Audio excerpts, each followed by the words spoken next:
We start with news on the go. Health Minister Dr. Joe Phaahla is leading the commemorative event for African Vaccination Week this morning, which will mark the 50th anniversary of the Expanded Programme of Immunisation.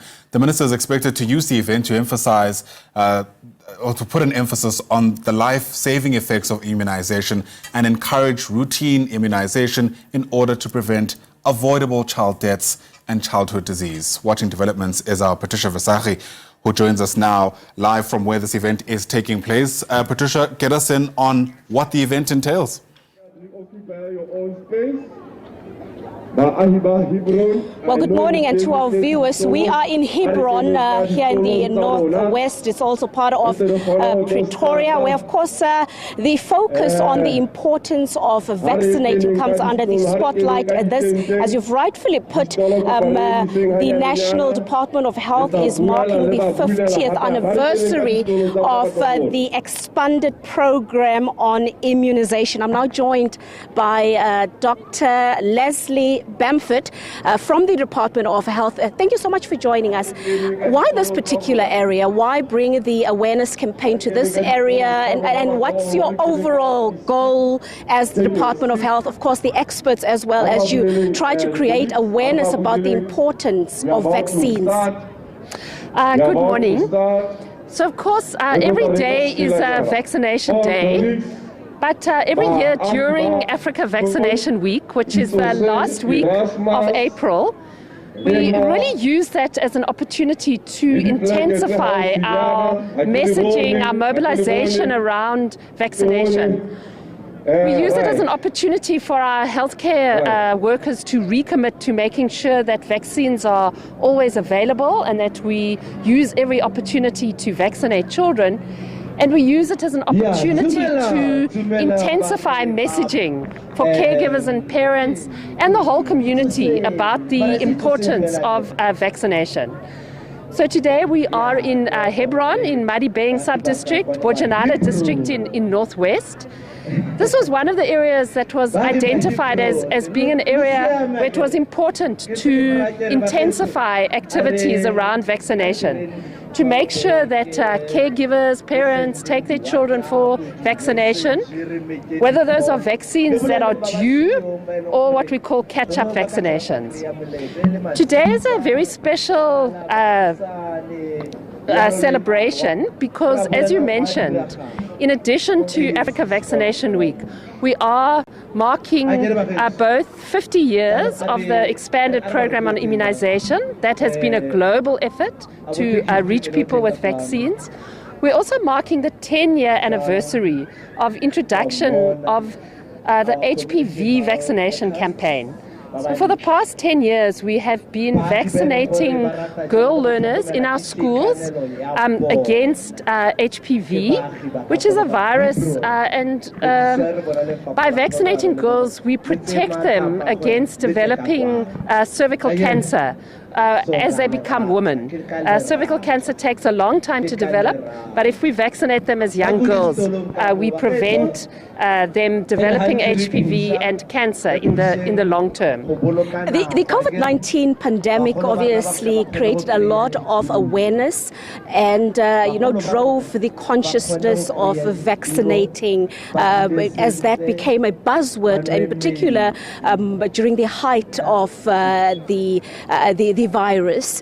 What are the lessons that government has learned, in particular from the COVID-19 period, especially when it comes to access on the African continent? So perhaps two things if we look at COVID vaccination. So we know that in Africa there were many delays in us accessing the COVID vaccines. So we need to make sure that next time round we're not in that same situation and that we have access to vaccines much earlier. The second lesson that I think we learned is that whilst we have a strong childhood vaccination program, vaccination for adults was something new, and there was a lot of uncertainty and hesitancy about that. Now, we know that in the future we are going to be offering other vaccines to adults. So we need to make sure that we don't only focus on vaccinating children, vaccinating our adolescents in schools, as I've talked about. We also need to make sure that increasingly we are messaging and providing vaccination service to adults. Now, when it comes to the global average or performance when it comes to vaccines, how far behind is Africa, or are we on par with international standards, in particular South Africa? So we know that vaccination coverage in parts of our continent and in South Africa is not where we would like it to be. So our target is always to make sure that we vaccinate at least 90% of children. If we achieve that, then we know that our population will be protected. Currently in South Africa, we managed to vaccinate just over 80% of children by 1 year of age. Children have received all the vaccines that they should. So we have a lot of work to do to make sure that we continue to improve our coverage and reach the children who are not being vaccinated. Which diseases are perhaps dominating or are of concerning that could be prevented through a vaccine? I guess the one that we most worry about is measles, because we know we had a measles outbreak in 2022. Every child should have at least 2 doses of measles vaccine at 6 months and 12 months. If they receive those 2 doses, they will be protected against measles.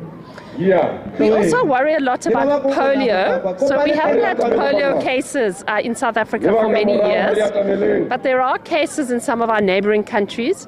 And so it's incredibly important that we maintain our vaccination rates, thereby protecting children against possible importation from other parts of the world.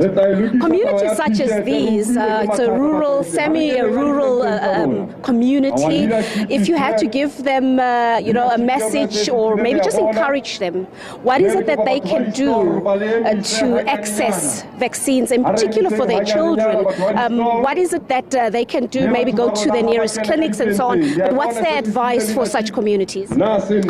So I think our advice is vaccines are provided free of charge in all of our primary healthcare facilities. They should be provided at least every day of the working week. And it's really to encourage parents to take their children, ideally at the right time, but we also provide what we call catch-up vaccination. So if a child has missed a dose, they're meant to have a dose at 6 months and now they're 8 months, that doesn't mean they can't have that dose. So parents and caregivers should take children to our health facility to, as I say, get those routine doses as well as the catch-up doses. To those who are still resisting against vaccines, what is your message? So our message is that the science is overwhelming. Today we will have organizations like UNICEF, like the World Health Organization, who have worked with governments to provide millions and millions of doses of vaccines. We would never recommend a vaccine unless it was safe and effective. And I guess we really all need to work together to ensure that parents, caregivers, individuals have confidence in the vaccines that we provide to them. All right, thank you so much there, Dr. Lesley Bamford from the National Department of Health. Now, this event here is running behind schedule. It's supposed to actually start at 9 o'clock, and it's not even filled yet. We're at a sports ground, so we're not sure if we're going to start anytime soon. We're waiting for the Minister of Health and, of course, the MEC for Health here in the Northwest as we wait to hear, of course, the address from these government officials within the Department of Health as they roll out this much important program here in Hebron outside Pretoria, of course, bordering on the Northwest. For now, we toss it back to studio. Right, Patricia Visagie, thanks very much indeed. As you heard there, Patricia's live to us there from Hebron in the Northwest.